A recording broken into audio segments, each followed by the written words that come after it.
You mumble in your sleep. I hate bad dreams. Yeah, me too.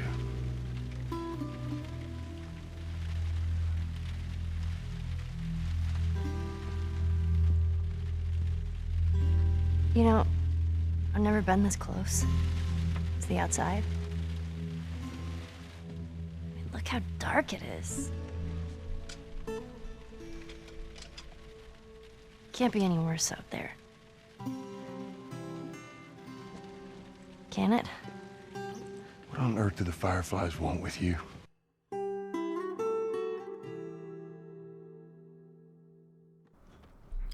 Hello ladies and gentlemen, and welcome to episode 2 of my Last of Us in-depth series. Episode 1 is in the description below if you missed it. Today I discuss the second chapter of the game, The Quarantines.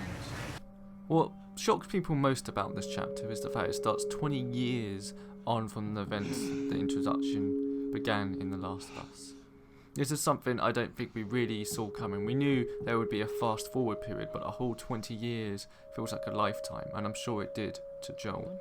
You also see Joel has some sort of a partner called Tess. Now their relationship between now and until their relationship ends is very complicated. You don't know if it's professional or if there's a bit more personal in it, but you do see later on, especially in chapter 3, a bit more about how much Joel and Tess's relationship is pushed, and also how much Joel has told Tess about his past. Hey, we had a drop to make. We had a drop to make. Well, you wanted to be left alone, remember? The main focus of the story arc in this chapter is the introduction to the world of The Last of Us. Ellie, the Fireflies, the quarantine zones have been set up across the country, with the military trying to hold order with lack of supplies and general unrest within the public. This is shown with them being asked to do outside duties to help out.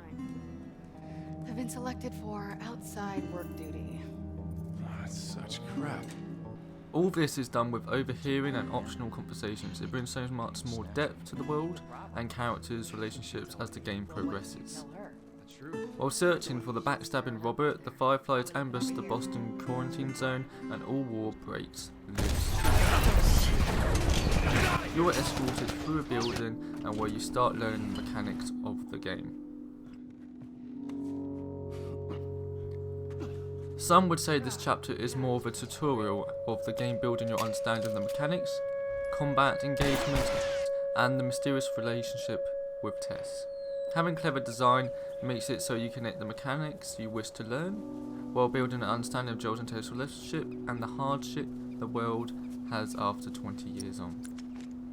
Examples of this are shooting this lost soul in the head,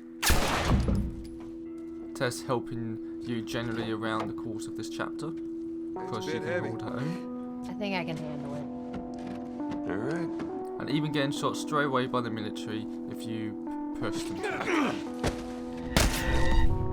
Surprisingly, the game doesn't hold off before you encounter your first infected.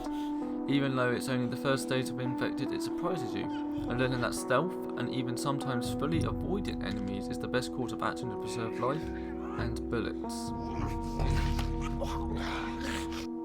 There's a nice few artifacts talking about people trying to get into the city, being the infected you just killed. These spark more conversations with Tess, again creating a better understanding of their relationship. It's all optional, but you feel so rewarded for exploring doing so. They got infected trying to sneak into the zone. As much as everyone complains about it, you got all these poor bastards wishing they were living on the inside. A few simple puzzles and shooting those down Firefly pendant out of trees. I mean, seriously, who left them there? You end up in a marketplace, again given life and understanding how life is right now. Fighting for cooked rats, clothes, selling dogs for ration cards. It all gives you a perspective of, even though you feel in the city and 20 years on, they still are living in such poverty, if that's the correct word for it. After this is where the first human combat comes about. Tess again shown her badass side, and it all begins. Dumbass out of here. Fuck this. Take cover!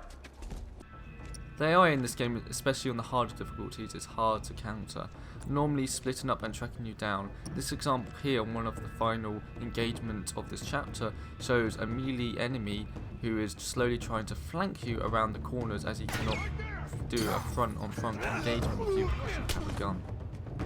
The next few level designs slowly get bigger, allowing more creativity on how to take down your opponents, with Tess's help of course. She, like the other friendly ally, will help you in combat. Here you see her helping you take down 2 enemies stealthily. Before you know it, you go to a big area of baddies to explore and work your way around. The game quickly progresses your skills and understanding of the mechanics while moving the story and level design forward so you know what to expect for the rest of the game.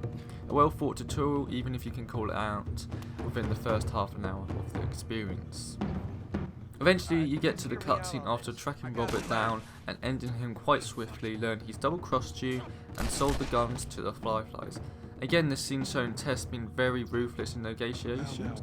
Queen Firefly, known as Marlene, shows up, and again Naughty Dog gives you more freedom of areas to explore and gear up, and some nice skull bashing and sooner later you have the cutscene where you find Ellie. The first encounter with her and the relationship between the two this chapter, even only being a short amount, shows they both want to act tough.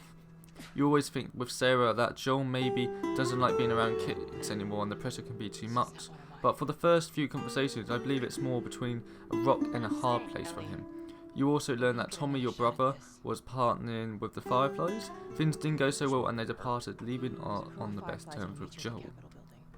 From this start you don't really know much about the Fireflies. All you know, they are a simple militia group trying to act for freedom and trying to get their rights back in a world where they believe the military is controlling people in the quarantine zone. You don't really realise, but as you progress down the story later on you realise there's so many Firefly symbols around the place, even from here to Pittsburgh chapter, some in Billtown. It really shows that they did have a big influence and establishment across it, and even now they're being wiped out by the military, they need to back off. And Ellie, of course, is their main hope. Tess follows Marlene to the camp to check the goods, and you are left with Ellie. Some small talk? Whoa.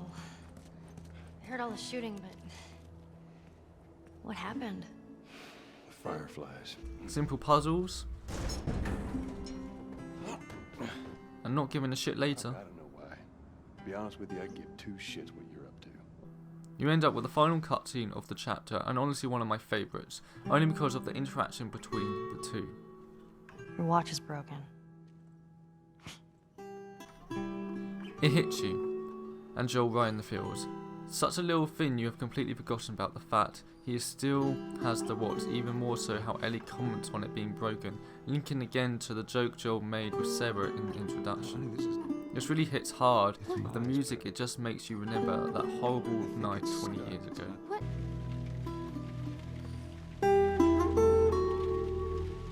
More to the fact that Joel, after all those years, can't let the watch go. Even though its use has been gone for so long, he still can't let go of it. I wonder how many times he has looked back at that watch over the 20 years and felt of not regret or sadness but emptiness he wants to be fulfilled. And that's it for this episode. There isn't much Easter eggs to talk about, and if there's any more in-depth stuff I talk about in the next episode where it does link to this previous episode. Again, thanks for watching and have a good one.